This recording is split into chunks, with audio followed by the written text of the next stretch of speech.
pues para compartirlo con ustedes. Es una gran bendición, también es una gran responsabilidad. En esta ocasión lo sentí un poquito más como más pesado, porque hace un mes más o menos, en la reunión que tuvimos por el 14 de febrero para matrimonios, ya había hablado sobre este pasaje en particular. Entonces el pastor, bueno, era el que seguía en la secuencia que estaba llevando el pastor, que estamos estudiando Efesios, y pues era la misma porción de la que había hablado en aquella ocasión. Pero en aquella ocasión el enfoque era diferente, ¿no? Porque fue más como un taller, fue un poquito más relajado y demás, ¿no? Pero yo estaba así como, pero es que, ¿qué le agrego, no? Ya no puedo poner, y lo leía, y yo decía, no, es que ¿cómo? O sea, creo que la enseñanza de aquella ocasión era la correcta, ¿no? Y pues obviamente si nosotros extraemos lo que Dios quiere decirnos de un pasaje, pues va a ser siempre el mismo, ¿no? No va a ser como que, ay, hoy voy a enseñar un tema y dentro de 6 meses voy a enseñar otro tema usando el mismo pasaje, ¿no? Pues no, o sea, si no funciona la palabra de Dios. Entonces, y yo decía, pero ¿cómo? Pues varios de los que van a estar en el culto ya estuvieron en el taller, entonces, ¿cómo voy a repetir el mismo tema? Y yo decía, no. Entonces, así platicaba con Jay y le decía, es que no sé cómo hacerle, ¿no? O sea, no quiero cambiarlo, ¿no? O sea, no quiero decir para cambiar el tema, sino para, o sea, como para profundizar más o no sé qué hacer, ¿no? Y él me decía, a ver, en algún momento vas a terminar de aprender algo de la palabra de Dios. Y yo sí, porque el mensaje está ahí, ¿no? O sea, el mensaje no cambia. Pero me dice, pues sí, pero a lo mejor la aplicación después es diferente, ¿no? O sea, a lo mejor es el mismo mensaje siempre, pero en un momento de tu vida diferente significa otra cosa, ¿no?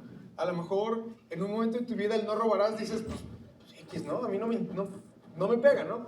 Pero en un momento donde perdí mi trabajo, en un momento donde hay necesidad de no robarás, es como, híjoles, ¿no? Ahora sí me reta, ¿no? Porque estoy tentado a hacer algo que no debería hacer.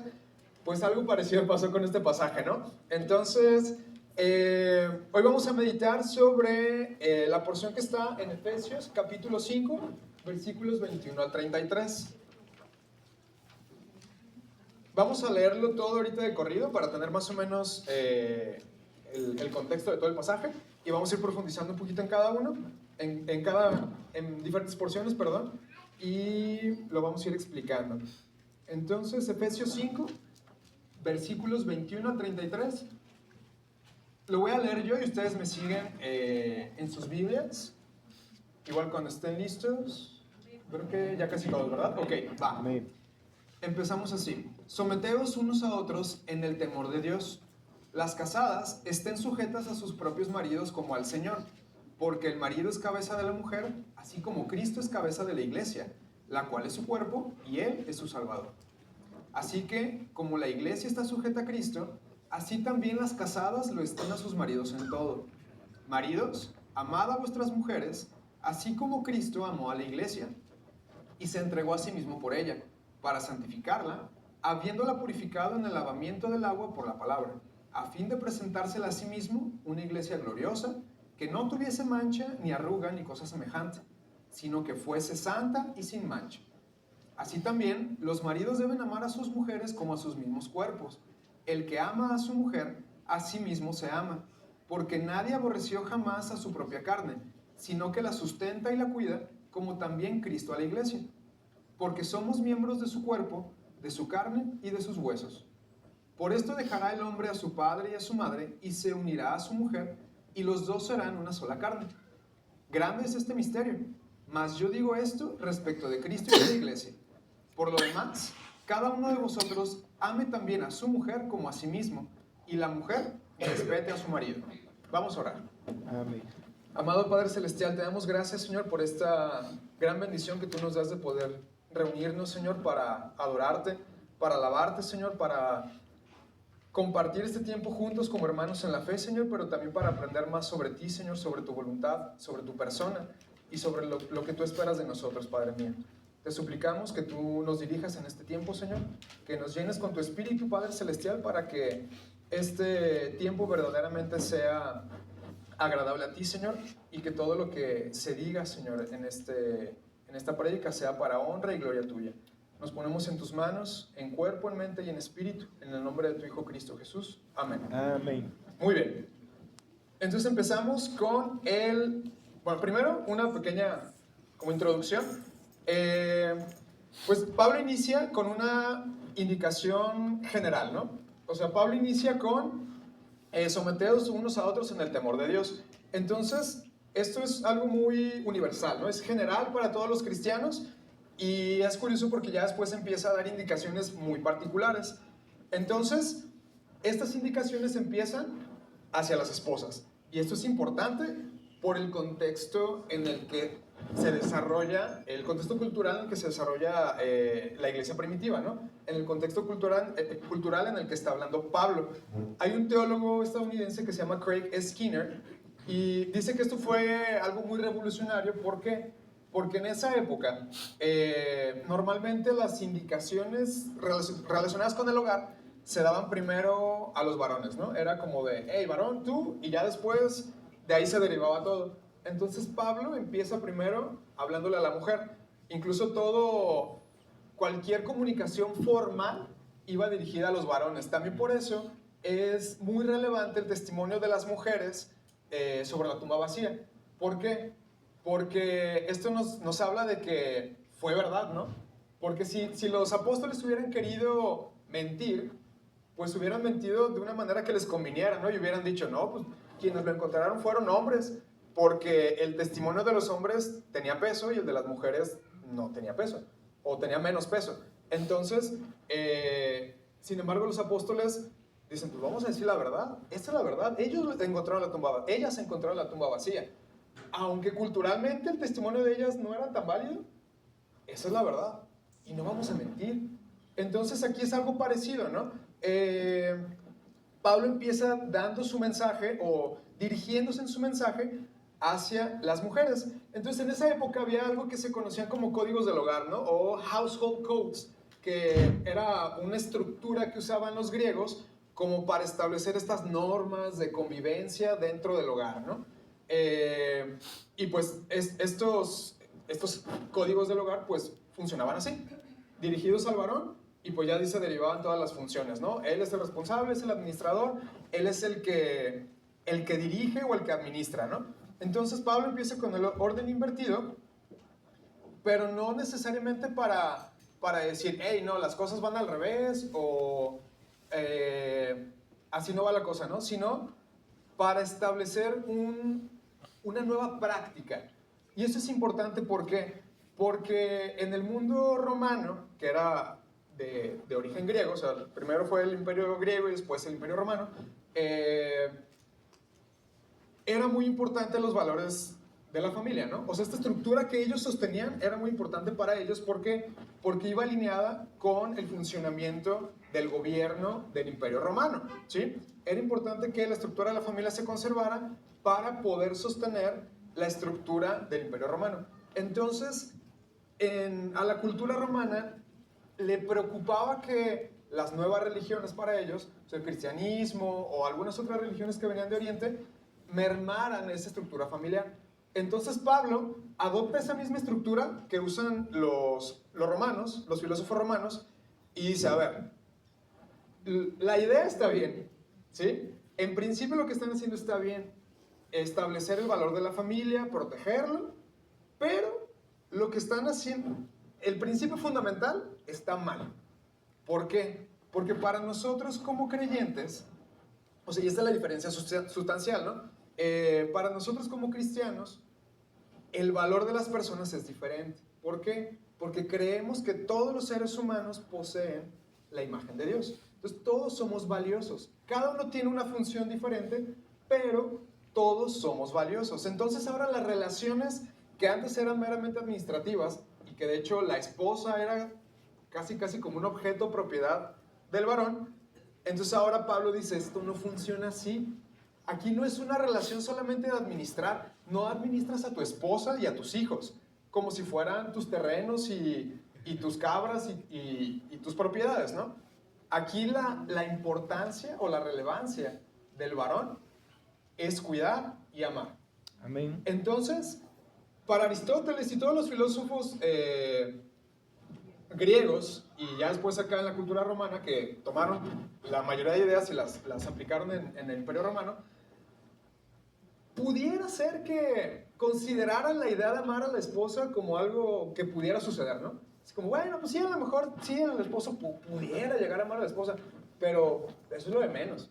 O sea, aquí lo importante es que la administre bien, que la dirija. Ya si se da que la, pues bueno, ¿no? O sea, sí, no está contemplado, pero pues bueno, a lo mejor, pues hay un plus, ¿no? Pero no era lo más relevante. Entonces, todos estos códigos del hogar que había en el mundo romano daban indicaciones solamente sobre cómo dirigir, pero no sobre cómo amar o cuidar ni a la esposa ni a los hijos. Entonces, esto es muy importante, ¿no? Porque ese es el cambio que está haciendo Pablo. O sea, aquí Pablo no está rebelándose contra el Imperio Romano y diciendo, no, ustedes están todos mal. No, le está diciendo, a ver, la idea está bien, pero hay un puntito en el que se están equivocando, y es este.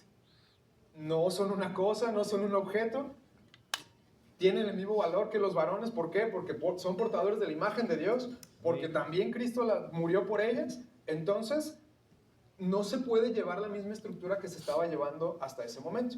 Y entonces ahora sí empieza a describir la manera en la que se deberían de relacionar los esposos y las esposas, ¿sí? Entonces, esto es como contexto histórico y cultural, ¿no? O sea, esa es la intención de Pablo, reforzar esta parte de la estructura familiar. Sí es importante cuidarla, sí es importante conservarla, pero con los principios adecuados, ¿sí? No como se estaba haciendo en el mundo romano. Entonces, y ahora ya empieza a decir, no, ahora sí, ¿cómo funciona? Ah, pues así, asado. Entonces ahora sí ya empezamos con el versículo 21. El versículo 21 dice, someteos unos a otros en el temor de Dios. Amén. Para comprender bien este pasaje, es importante comprender el contexto del mismo, o sea, todo el pasaje, en tres sentidos, ¿no? En el sentido inmediato, o sea, el contexto del capítulo. En el sentido amplio, o sea, en el contexto de la Biblia completo. Y en el sentido cultural, ese ya lo explicamos, ¿sí? O sea, cómo veía o qué estaba viviendo el autor cuando escribió eso. Eso es importante porque, porque el mundo en el que vivía Pablo no era el mismo en el que vivimos ahorita. O sea, para empezar, o sea, era sumamente diferente, ¿no? La forma de entender la realidad, la forma de relacionarse entre las personas era muy diferente. Entonces debemos entender qué estaba pasando para poder entender por qué dijo lo que dijo, ¿no? Ese ya lo explicamos. Entonces, ahorita vamos a ir profundizando un poquito en todos los contextos, ¿no? De hecho, ahí vemos que el versículo 21 nos sirve como clave interpretativa. O sea, nos sirve como guía para poder entender el resto del capítulo. ¿Por qué? Porque si nosotros lo dividimos y tomamos ciertos pasajes solamente, de repente podemos verlo desde nuestra perspectiva más moderna, desde nuestra perspectiva mexicana, o desde nuestra perspectiva, no sé, yo como ingeniero, o alguien como enfermera, o alguien, no sé, ¿no?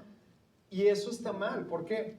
Porque entonces nosotros le estamos metiendo nuestras ideas al pasaje y no estamos sacando del pasaje lo que Dios quiere que aprendamos. Eso se conoce como eisegesis, cuando nosotros le metemos al pasaje en lugar de extraer del pasaje, ¿sí? Cuando extraemos del pasaje se llama exégesis, o sea, estamos exprimiéndolo y estamos aprendiendo en su contexto. Se llama histórico textual o histórico gramatical. O sea, estamos analizando el texto y estamos analizando el contexto del mundo en el que se escribió, ¿sí? Entonces, esto es sumamente importante para poder entender realmente lo que están diciendo los autores. Y esto es importante también porque cuando nosotros vemos los pasajes como los leemos ahorita, con capítulos, con versículos, incluso con algunos títulos ahí arriba, con alguna separación, pues inicialmente esto no fue escrito así. O sea, Pablo no le puso numeritos de, ya, 15 palabras, versículo 2. 30 palabras, versículo 3. No, o sea, Pablo escribió de corrido, ¿no? Entonces, cuando nosotros lo leemos con esta división, que es un poquito más moderna, de repente se pierde a veces, se puede llegar a perder el sentido de, por ejemplo, cuando estamos leyendo de corrido, ¿no? Por ejemplo, si nosotros estamos leyendo una novela y no sé si les ha pasado, ¿no? Que, bueno, tienen que dejarla a medias, dejan el libro, se van, hacen cosas y regresan, es como de, ay, ¿qué había pasado? ¿qué le estaba diciendo a la muchacha al muchacho? A ver, y se tiene que regresar, ¿no? Ah, sí es cierto, habían ido a la tienda, no sé, nos encontraron y le dijo que cómo estaba, ¿no? Entonces, como que recuperas el contexto. Algo así es lo que pasa, ¿no? Si yo empiezo a medias, pues no tengo el contexto de qué había pasado antes, ¿no? ¿Por qué Pablo dice someteos los unos a los otros en el temor de Dios? ¿De dónde salió? ¿Por qué se le ocurrió? Entonces es importante, ¿no? Y este proceso de dividir entre versículos y capítulos duró más o menos como 300 años y culminó por ahí de 1560 con la Biblia de Ginebra. Esa fue la primera Biblia que tuvo la división de capítulos y versículos. Antes de eso, no había, la gente lo leía de corrido, sin detenerse, sin esas pausas que nosotros a veces podemos hacer y que nos pueden estorbar, ¿no? Entonces, el contexto de lo que estamos leyendo, o sea, del versículo 21 al 33, empieza desde el versículo 1, o sea, del capítulo 5, versículo 1. Y la estructura de este pasaje es la que tienen ahí en la pantalla. Primero, en el versículo 1 tenemos una indicación principal, que es la que nos deriva más cosas, ¿no? Esta indicación principal que es ser imitadores de Cristo. Esto es lo que dice Efesios 5, 1. Y se deriva directamente del capítulo 4. Entonces, si se fijan, no podemos seccionarlo. Y es como vimos también hoy en la clase de Jeremías, ¿no? De repente es como, a ver, ¿se acuerdan qué pasó en la clase pasada? Ah, sí, lo de la cisterna que mataron a uno. Ok. Y es una historia, ¿no? La historia nos va llevando. Si nosotros nos perdemos una parte, después decimos, pues, ¿por qué Jeremías hizo esto? ¿Por qué Jeremías está en el patio de la cárcel y ya no está acá donde había lodo y donde estaba en malas condiciones? Pues porque lo estamos cortando, ¿no? Entonces aquí es igual. Esta indicación de ser imitadores de Cristo se deriva directamente del capítulo 4, y esto lo dice en la palabra pues, porque dice sed pues. Entonces en el capítulo 4 da indicaciones, y en el capítulo 5, versículo 1 dice, bueno, entonces esto que les acabo de decir antes se manifiesta siendo imitadores de Cristo. Y eso es importante, ¿no? Tener en cuenta esta sección. ¿Y por qué? Porque básicamente imitar a Cristo es un resultado de vivir como hijos de luz y tener una vida nueva, que fue lo que nos explicó Pablo la semana pasada, ¿no? Entonces, si fijan, no podemos descartar nada. Después, en el versículo 2 del capítulo 5, vemos que nos da una descripción del fruto positivo, ¿no? ¿Cuál es el fruto que debería de haber en nuestra vida cuando nosotros imitamos a Cristo? O sea, nos está diciendo, así se ve alguien que imita a Cristo con su vida, ¿no? Después, en el versículo del 13 al 16, Pablo hay una exhortación, nos dice, a ver, estas cosas no puede haber. Si tú quieres imitar a Cristo, no puede haber todo esto, ¿no? Y da una lista muy extensa, que también eso lo vimos la semana pasada, de cosas que no debería de hacer un creyente. Después del versículo 17 al 21, ahora sí empieza a contrastar el fruto positivo. ¿Por qué contrastar? Porque nuevamente lo une con la sección anterior. No es como, punto y aparte, libro nuevo, y ahora sí va un tema nuevo. No, o sea, lo está uniendo Pablo. Entonces aquí Pablo regresa a los frutos positivos para contrastarlo con lo negativo. Y esto se nota otra vez por la palabra pues. Cuando Pablo dice pues, es como dijera, a ver, como cuando le decimos a los niños, ¿no? De que, a ver, ¿quieres obtener tu recompensa por buenas calificaciones? Y pues estudia. Ahí está, ¿no? Lo estamos uniendo. Estamos uniendo una sección de nuestra frase con la segunda, con el pues. Ese pues sirve como puente. Entonces, y termina con el versículo 21 que dice, someteos unos a otros en el temor de Dios. Y a partir del versículo, bueno, ahí me equivoqué, no es 21, 6 a 9, sino que es del 5, 21 hasta el 6, 9. O sea, capítulo 6, versículo 9. Empieza a dar como aplicaciones específicas de el imitar a Cristo, el someteros unos a otros, pero en la familia. Amén. En el matrimonio, con los hijos y con los padres. Ahorita vamos a ver solamente en el matrimonio, pero es parte de la misma sección, es parte de la misma explicación o de la misma recomendación que da Pablo, ¿sí? Y esto es bien importante. Entonces, básicamente lo que podemos entender de esta estructura, así como que parece muy larga, es que debemos someternos unos a otros como un esfuerzo de imitar a Cristo. Y esa es nuestra meta como creyentes, que es alcanzar la estatura del varón perfecto, tal como lo dice Efesios 4:13, ¿no? O sea, en el capítulo antes. Entonces, si nuestra meta es alcanzar la estatura del varón perfecto, pues hay que imitar a Cristo. Y si queremos imitar a Cristo, pues hay que someteros unos a otros. ¿Sí se fijan cómo se va derivando una acción de otra, no? Primero da una indicación, después una acción y después otra acción más específica. Entonces, Pablo no nomás está diciendo algo así como al aire, ¿no? Sino que está diciendo algo práctico, algo del día a día. Y esto es someteros unos a otros, que a veces puede llegar a ser muy complicado, ¿no?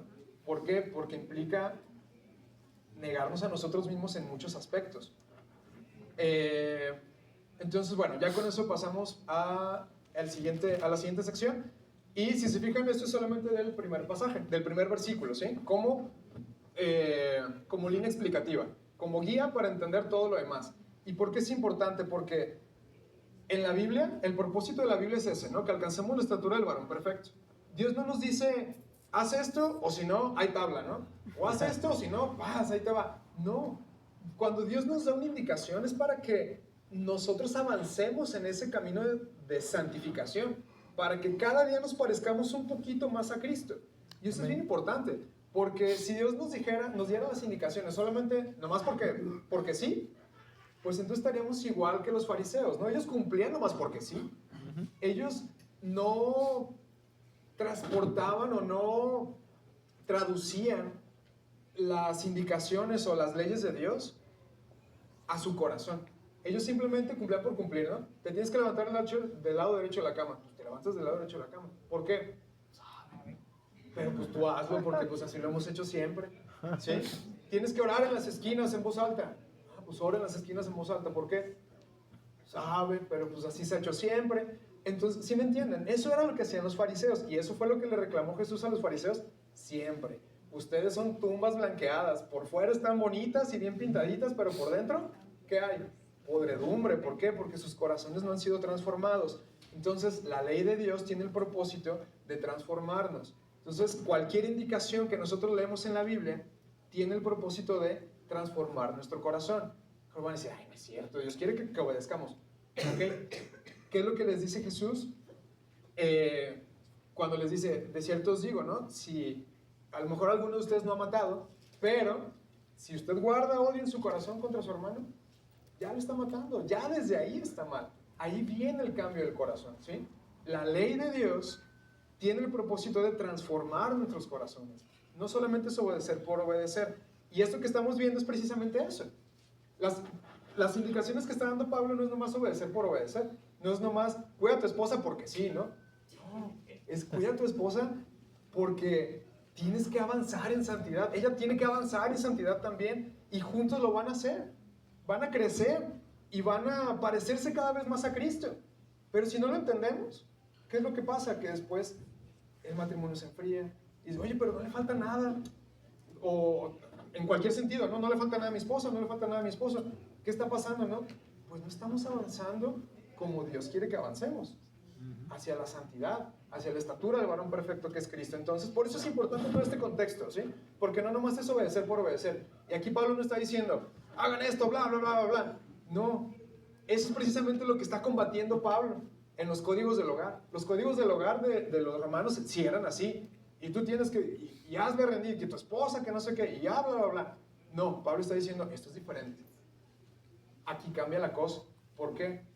Porque Cristo está de por medio. Amén. Porque ya no nomás eres tú y tu esposa, ahora Cristo está de por medio. Entonces, vamos a pasar al siguiente pasaje, a la siguiente sección, perdón, que es del versículo 22 al versículo 24. Lo voy a leer para recordarlo y dice lo siguiente. Las casadas estén sujetas a sus propios maridos como al Señor, porque su marido es cabeza de la mujer, así como Cristo es cabeza de la iglesia, la cual es su cuerpo y Él es su Salvador. Así que como la iglesia está sujeta a Cristo, así también las casadas lo estén a sus maridos en todo. Amén. Entonces, bueno, como todo, siempre hay que hacer aclaraciones, ¿no? Y más cuando hablamos de un texto que se escribió hace más de 2000 años.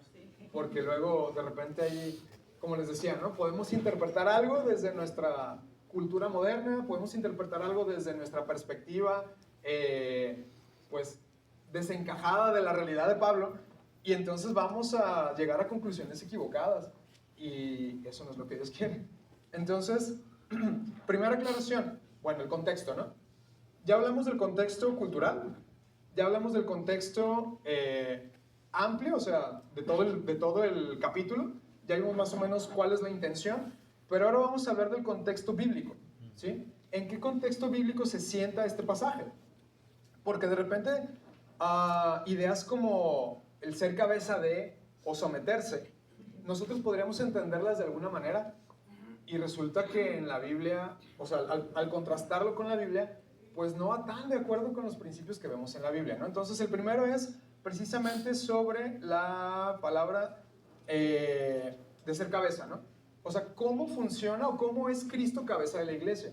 Porque eso es lo que le está pidiendo Pablo a los varones, ¿no? Le está diciendo a la mujer, sométete al varón porque él es la cabeza, él es tu cabeza así como Cristo es la cabeza de la iglesia. Pero entonces, ¿cómo es Cristo cabeza de la iglesia, no? O sea, ¿cómo es el liderazgo dentro del contexto cristiano? Es el liderazgo como lo vemos en las empresas, de que el CEO dice se hace y se hace, ¿no? Y todos se cuadran y pues ni modo. O el secretario de salud dice que se haga esto y aunque esté mal y aunque sea una mala decisión y aunque sea algo que va a perjudicar a los derechohabientes del IMSS o lo que sea, pues se hace y chinmarín, ¿no? Hay que se rasquen con sus uñas. No, así no es el liderazgo que presenta Cristo, ¿no? Para empezar, Cristo fue un líder servidor, ¿sí? Y no solo un líder servidor, sino un líder que también sufrió, ¿no? Y esto lo vemos bien claro en Mateo, capítulo 10, versículos 43 al 45. ¿Alguien lo quiere leer? Mateo, capítulo 10, versículos 43 al 45. Bueno, empieza un poquito antes, como desde el 40, pero vamos a leer solo esos para no extendernos tanto.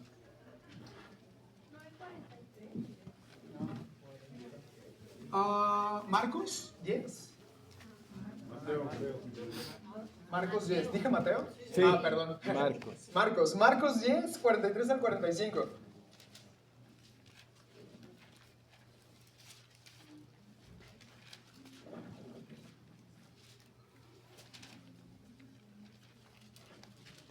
Creo que ya Dinora ya lo tiene listo. Acá. Aquí.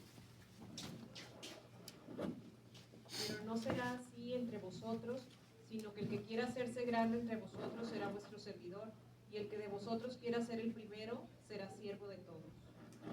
Muy bien. ¿Qué es lo que está pasando aquí? Aquí está Jesús predicando, está Jesús enseñando, y llegan los hijos de Zebedeo, Jacobo y Juan, y le dicen, oye Jesús, ¿cómo le hacemos para que cuando estemos allá en la eternidad, uno esté a tu diestra y el otro esté en la izquierda, ¿no? O sea, cada quien a cada lado de tu trono, ¿no? Acá como, ¿qué onda, no? ¿Cuánto quieres? Casi, casi. Y Jesús les dice, no, así no funciona. A ver, y entonces les dice, no, a ver, de entre ustedes, que no se diga eso. El que quiera estar arriba, el que quiera ser líder, que sirva, humíllese. ¿Por qué? Porque ese fue el ejemplo que Jesús dio, ¿no? Entonces, Amén. ¿cómo Jesús permitiría que nosotros aspiremos a algo que Él no hizo? O sea, ¿cómo dirá, Simón? Es más, desde aquí, ¿no? Desde aquí yo ya te pongo a ti como juez sobre todos, ¿no? Tú vas a ser el mero mero y tú vas a ser el que dirija y el que ordene y el que acomode todo. No. ¿Por qué? Porque no fue lo que Él hizo. Sería inconsistente que Jesús permitiera algo así en sus discípulos cuando Él no lo hizo. Él vino y con toda la autoridad que Él tenía al ser Dios, sirvió, ¿sí? Entonces, ¿qué es lo que nos dice la Biblia, no? No apreciando el ser igual a Dios, se despojó a sí mismo, ¿no? Se desprendió y vino a servir. Entonces, eso es muy importante porque entonces el que Cristo sea cabeza de la iglesia no es una cuestión imperativa en el sentido de decir órdenes y cumples a rajatabla, sino que es una cuestión de servicio. Amén. El que está en el liderazgo debe estar dispuesto a servir. Y eso es bien importante, ¿no? O sea, si quieres dirigir, pues primero hay que servir. Y eso es adquirir una responsabilidad. No nomás es adquirir los beneficios de estar arriba, ¿no? En la cabeza, decir, pues yo aquí ya todos me atienden y ya todos yo mando y tú ve, tú haz. No, es, a ver, ponte a servir. Y eso te va a ser cansado, va a ser pesado, pero está siguiendo el ejemplo de Jesús. Entonces, eso contrasta, está en tensión con lo que hace el mundo, ¿no? Porque lo que hace el mundo es, incluso con el César, ¿no? En el tiempo romano, el César decía, y eso se hacía. En el Coliseo romano, ¿no? ¿Qué significaba esto? A lo mejor el gladiador había ganado y había sido muy bueno y lo que fuera, pero si decía para abajo, pues lo siento mucho, con permiso, ¿no? ¿Por qué? Porque su palabra era ley, ¿no? Y Jesús, eso es lo que está diciendo aquí Pablo, ¿no? Así no funciona. Si alguien quiere ser cabeza, póngase a servir. Entonces, el ejercicio de la autoridad funciona sumamente diferente en el contexto cristiano. Entonces, cuando Pablo está diciendo que el varón es cabeza de la mujer, así como Cristo es cabeza de la iglesia, entonces no significa que el varón es, ya me casé, ahora sí ya tengo quien me sirva.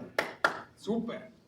No, al contrario, ahora ya tienes a quien cuidar, ahora ya tienes una responsabilidad, ahora ya tienes a alguien a quien guiar en amor, ¿no? Porque ya no nomás es como de una manera administrativa como veíamos en el Imperio Romano, ¿no? Entonces esto es sumamente importante porque está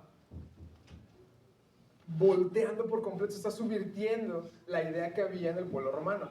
Y una idea que pudiera prevalecer hasta en nuestros tiempos, ¿no? De decir, bueno, pues yo aquí soy el chido, yo soy el que trabaja, yo soy el que gana más, pues yo mando, ¿no? E incluso puede pasar al revés, ¿no? De que la mujer diga, pues yo soy la que gana más, pues órale, ¿no? No. A ver, si eres creyente, aunque ganes más, eso a Dios no le importa. Eso no es lo relevante. Lo relevante es otra cosa, ¿no? Entonces, dejemos todo eso a un lado. Y la segunda aclaración, que es lo que vemos del lado derecho, es el significado precisamente de someterse. Que son las dos ideas que pudieran chocar con nuestro entendimiento como actual, ¿no? La palabra someterse no aparece en todas las versiones.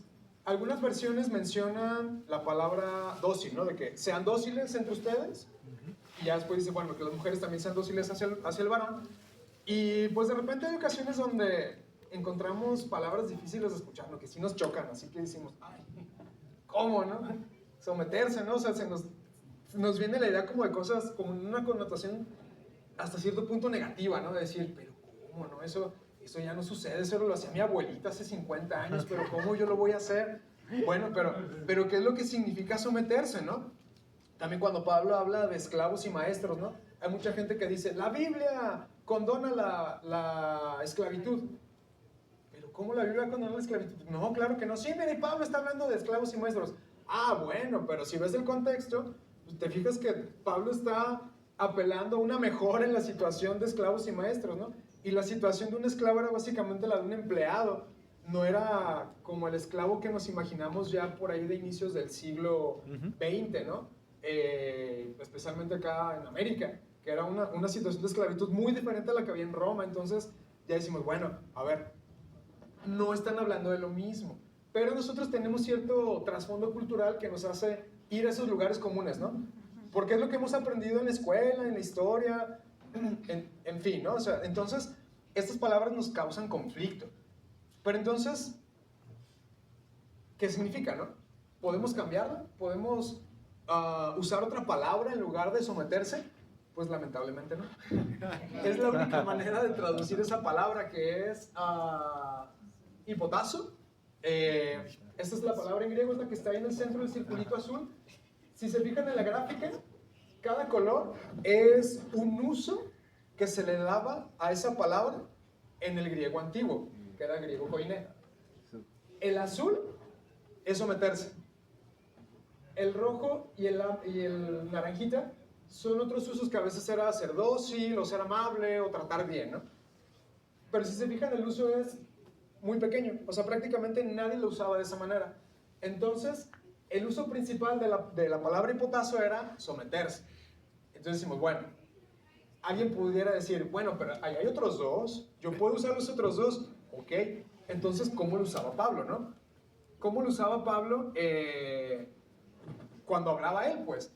Pues en Colosenses, en capítulo 3, versículos 18 al 19, es el mismo verbo y se traduce de la misma manera, como someterse. Entonces, básicamente no hay otra forma de traducirlo, no hay otra forma de entenderlo. Hipotazo es someterse y pues, híjoles, pues ni modo, ¿no? Pero entonces, nos queda, igual les doy un poquito chance para que busquen Colosenses, para que tengan más o menos una idea. No lo leemos, para no entretenernos tanto, pero para que tengan una idea de más o menos cómo lo usaba Pablo, ¿no? Entonces, si no hay otra manera de traducirlo, pues entonces, ¿qué significa, no? Y aparte no hay manera de escapar porque esta es otra diferencia que hay en algunas versiones. Algunas versiones dice someteos unos a otros por amor a Cristo, y dice las mujeres a sus maridos en el versículo 22. Entonces ya no usa el verbo otra vez, sino que pide prestado el verbo del versículo 21. Y esto, por ejemplo, en la traducción textual lo viene así. En la Reina Valera no, dice someterse unos a otros, y después dice las mujeres sométanse a. Entonces vuelve a meter ahí un verbo, pero parece ser que en el escrito original no repite el verbo, sino que lo toma del versículo 21. Esto es importante, ¿por qué? Porque estaremos usando el mismo verbo en el 21 y en el 22, ¿sí? Entonces, si se fijan, la Reina Valera lo usa y lo repite. ¿Por qué? Porque no hay de otra, ¿no? Están usando el mismo verbo aquí Pablo. Entonces, la única explicación que da Pablo sobre qué significa someterse la tenemos en el versículo 33, que es cuando dice las mujeres respeten a sus maridos, ¿sí? No hay otra explicación que podríamos tener sobre someterse. Entonces, ¿cómo podemos entender el someterse? Bueno, someterse significaría, en este contexto que está hablando Pablo, reconocer el liderazgo de alguien y saberse bajo el cuidado de esa persona, ¿sí? O sea, respetar a la persona que tú tienes como autoridad o bajo la persona que te está cuidando, ¿no? Entonces es reconocer. Y no es ese someterse de, no, sí, lo que tú digas, no, sí, que no sé qué. Ese someterse que a veces entendemos de hace un par de décadas, ¿no? Que este tiene que ver más con el contexto cultural, a veces de México, del México de la posguerra, etcétera, etcétera, ¿no? Entonces es muy diferente.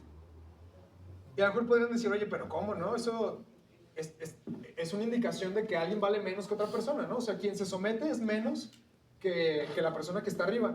Bueno, pero es que no va así, ¿no? ¿Por qué? Jesús se somete a la voluntad del Padre, ¿sí? Y Jesús no es menos Dios. Jesús no es menos valioso que Dios Padre, ¿no? De hecho, es parte del mismo Dios, ¿no? Es parte de la Trinidad. Son igualmente omnipotentes, omnipresentes, omniscientes. Tienen los mismos atributos. El hecho de que se haya encarnado como persona para someterse y hacer la voluntad del Padre no lo vuelve menos. Entonces, ¿por qué tenemos la idea de que acá entre nosotros sí pasa? No pasa. El hecho de someterse no me vuelve menos valioso que alguien más. Otro ejemplo de esto es el ejemplo de los pastores, ¿no? Los pastores son los encargados de dirigir espiritualmente una congregación. Ellos tienen la responsabilidad, ¿no?, de estar al cuidado de una iglesia, ¿sí? Nosotros nos sometemos a los pastores, nos sometemos a su cuidado, estamos bajo su protección, por decirlo de alguna manera, ¿no? Eso no nos vuelve menos valiosos. Seguimos siendo personas todos, seguimos siendo seres humanos, seguimos teniendo o seguimos portando la imagen de Dios todos de la misma forma. Entonces, eso no viene en detrimento de la humanidad de nadie, ¿sí? El someterse simplemente es reconocer la autoridad de alguien y aceptar sus cuidados. Porque ya vimos que la autoridad aquí es para servir, para cuidar, para amar. No es para dar órdenes, para dar el latigazo y para imponer, ¿sí? Entonces, eso es bien importante. Ya cuando tenemos todo el contexto, tiene sentido, ¿no? Y dices, sí, claro. O sea, pues obviamente tiene sentido que Pablo nos esté pidiendo someternos unos a otros, ¿no? Entonces, esto es importante. Bueno, habiendo hecho ya estas dos aclaraciones, ya podemos como estructurar más o menos lo que le está diciendo Pablo primero a las mujeres, ¿no? Y pues básicamente es esta idea de Cristo como cabeza, cómo se relaciona con su cuerpo, aplicada al matrimonio. El varón como cabeza y cómo se relaciona con el cuerpo, que será su esposa, y si hay hijos, pues con los hijos, ¿no? Entonces, debemos entender que Cristo como cabeza no anula nuestra libertad. El hecho de que yo me someta a Cristo no anula ni mi libertad, ni mi carácter. ¿Y por qué podemos decir esto? Podríamos decir que todos los apóstoles se sometían a la voluntad de Cristo, ¿no? Y sin embargo, podemos distinguirlos. En sus textos podemos decir que Pablo escribe diferente que Pedro, y que Juan escribió diferente a Mateo, a Marco y a Lucas, ¿no? Que son los sinópticos, pero el Evangelio de Juan es bien diferente. Entonces, podemos ver rasgos de sus personalidades en sus textos.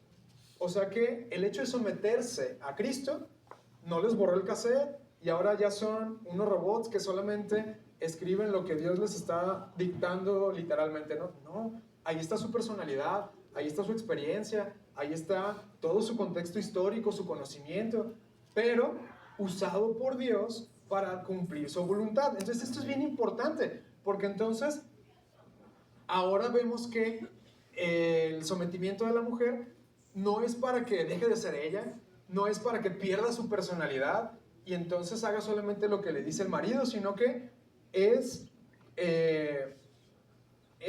sometimiento es para llevarle a un punto en específico. ¿Y cuál es ese punto, no?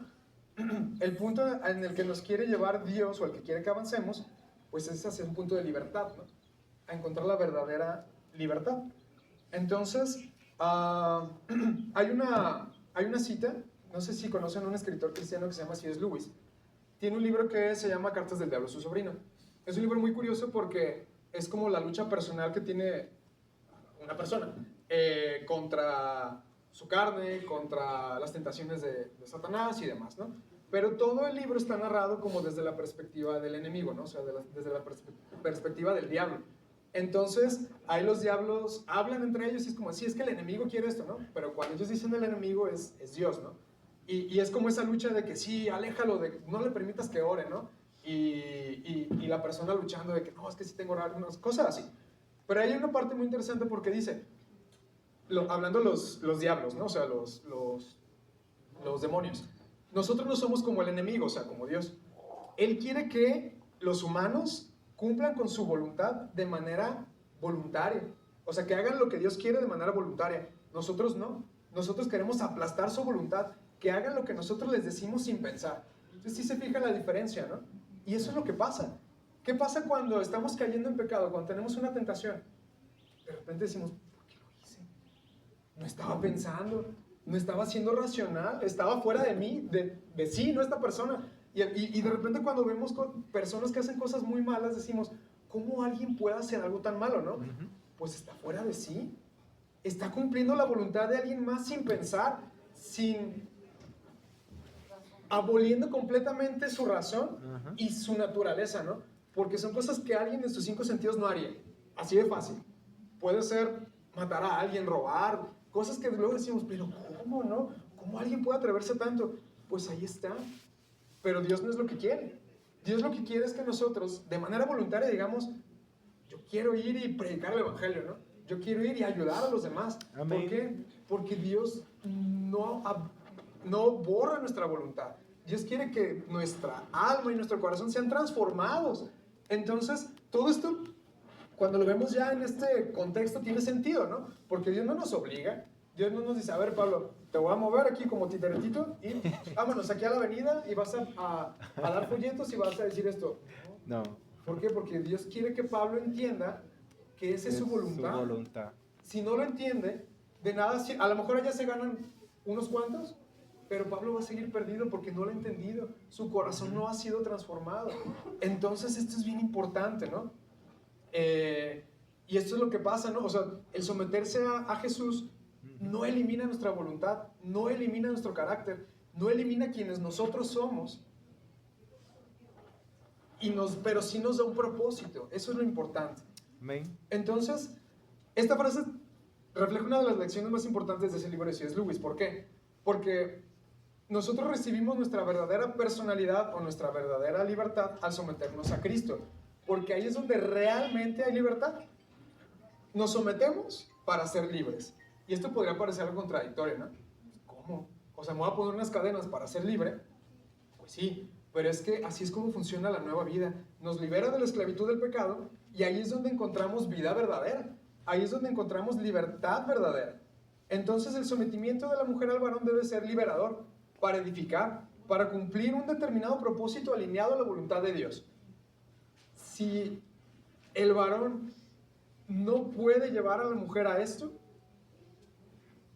¿qué estás haciendo mal, ¿no? Y si la mujer se da cuenta, entonces hay que orar juntos, hay que tratar de caminar el mismo camino, en el mismo sentido, hacia la voluntad de Dios.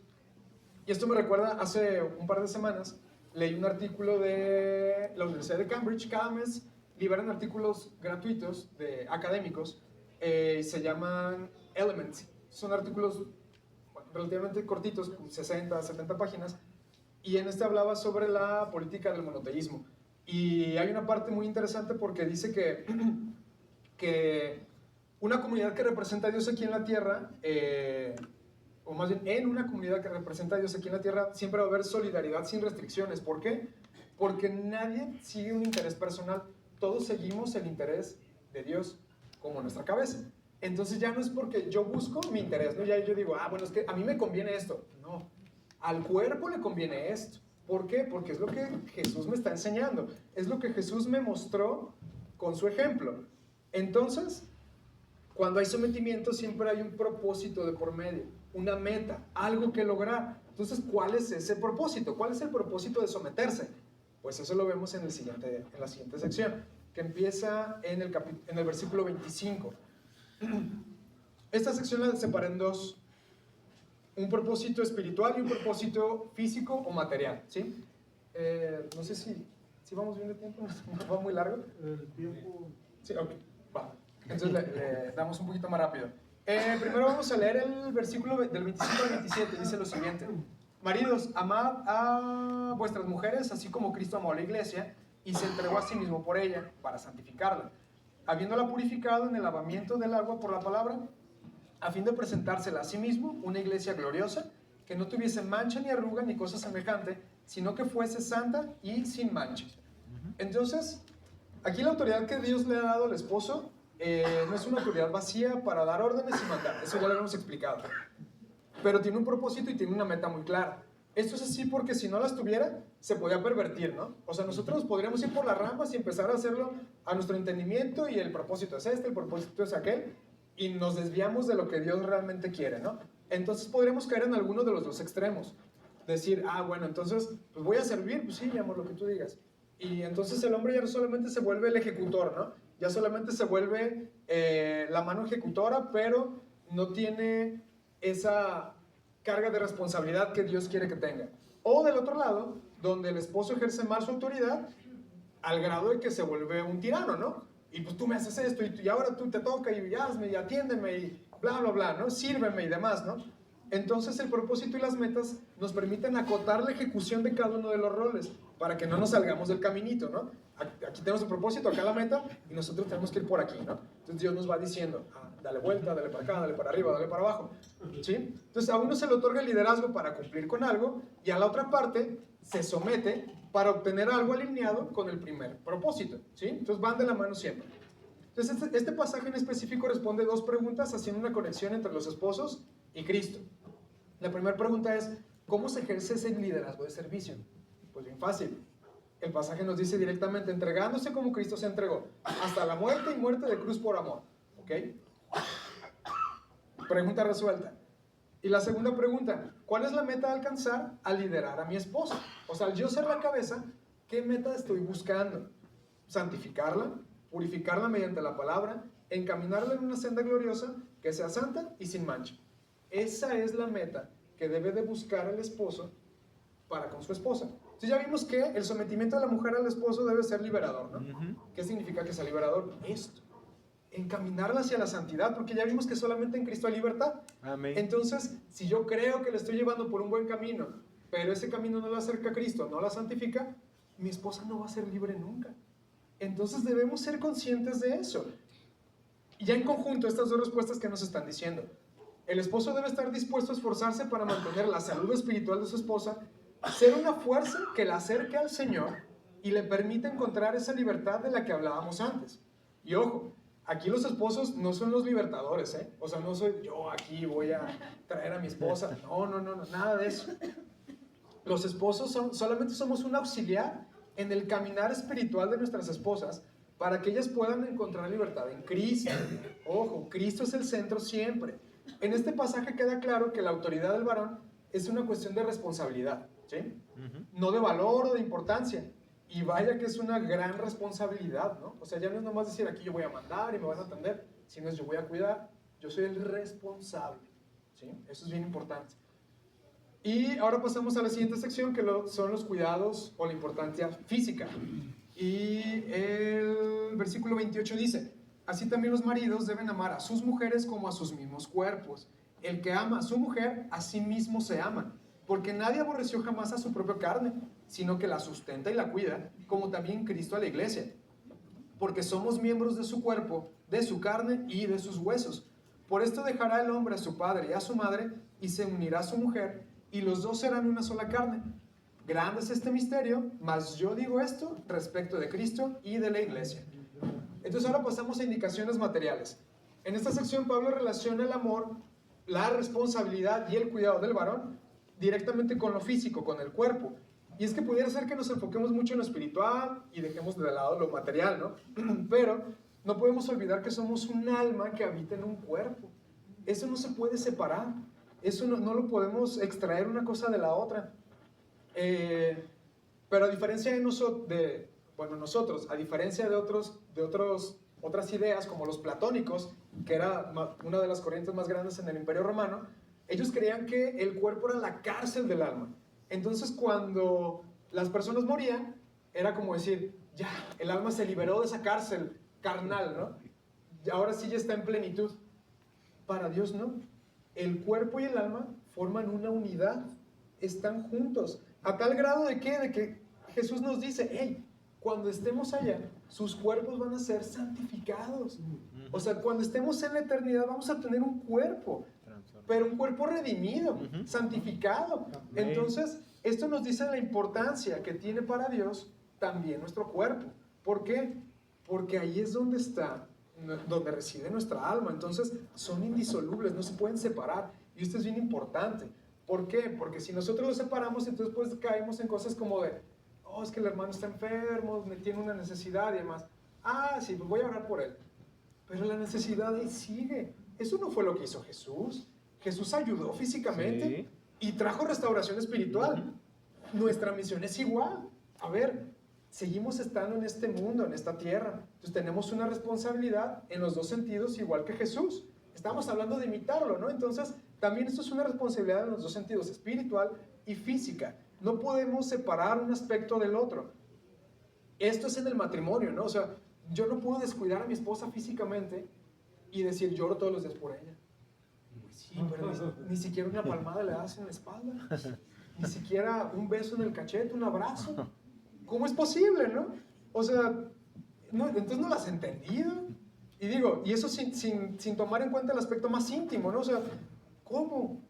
Y a lo mejor alguien está diciendo, bueno, pero si yo no estoy casado, no se preocupe, hermano, esto se puede expandir, o sea, se puede ampliar fuera del matrimonio. Y lo vemos también, por ejemplo, en Santiago, capítulo 2, versículos 15 al 18. Dice lo siguiente, ya para no tardar en buscarlo.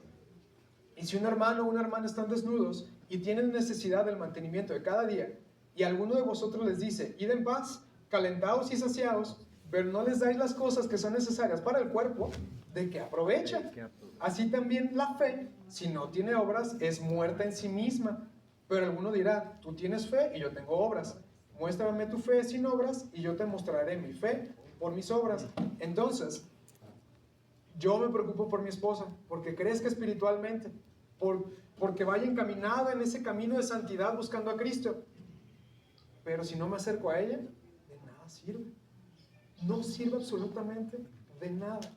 Tienen que estar los dos aspectos avanzando a la par. Si alguno de los dos se detiene, lo más seguro es que haya algún problema en el futuro. Porque a lo mejor el espiritual puede ser el que se detenga, ¿no? Y el físico es el que avance. Y entonces, si a mi esposa no le falta nada, ¿no? Tiene todo, tiene un techo, tiene ropa, tiene comida. No le hace falta absolutamente nada, ¿ok? Pero no oras por ella. Nunca comparten a lo mejor de que, oye, ¿cómo va tu devocional? ¿Cómo estás con Dios? ¿Estás bien? ¿Estás orando? ¿Dios te habla? ¿Te está escuchando? ¿Qué quiere Dios de ti? Todas estas cosas tienen que ver con lo espiritual, ¿no? O sea, ¿qué espera Dios que hagas en este año, en esta semana? ¿Qué te ha dicho, no? Nunca se lo pregunto, pero no le falta nada, ¿eh? Tiene todo. Es más, tiene hasta de más. Tiene aire acondicionado, tiene todo. Está desfasado. No van caminando igual, tienen que ir igual. Entonces, esto es para que nosotros nos demos cuenta y decir, bueno, a ver, no, pues a lo mejor estoy descuidando el material, ¿no? A lo mejor por lo espiritual estoy descuidando el material, estoy diciendo, no, es que, a ver, lo más importante es orar. Oye, pero pues ni siquiera la llevas al médico. ¿De qué sirve que ores por ella si está enferma, no? Entonces, ¿cuánto tiempo te va a durar tu esposa, no? O sea, tienes que cuidarle en los dos sentidos. Y esa es una responsabilidad grande. Entonces, nosotros tenemos que ir calibrando. ¿Por qué? Porque es probable que, o sea, no es fácil, ¿no? Entonces, en algún momento mejor uno se adelanta y el otro se atrasa y tenemos que estar bien atentos y decir, oye, bueno, vamos a meterle el acelerador a este y el freno a este para ir a la par e ir cumpliendo con lo que Dios espera de nosotros, ¿no? Entonces, así vamos nosotros siguiendo el ejemplo que Pablo nos está dando, que básicamente está basado en el ejemplo que dio Jesús, ¿no? Cuidó a su iglesia, a sus seguidores de manera espiritual, de manera física, sin descuidar uno ni otro. O sea, y eso lo vemos también en la iglesia primitiva. ¿Qué es lo que nos dice, no? Que compartían todas las cosas de tal manera que no le hacía falta nada a nadie. Nada a nadie. Entonces, eso aplica también en el matrimonio. Y eso debería aplicar también en nuestra comunidad, en nuestra iglesia, etcétera, ¿no?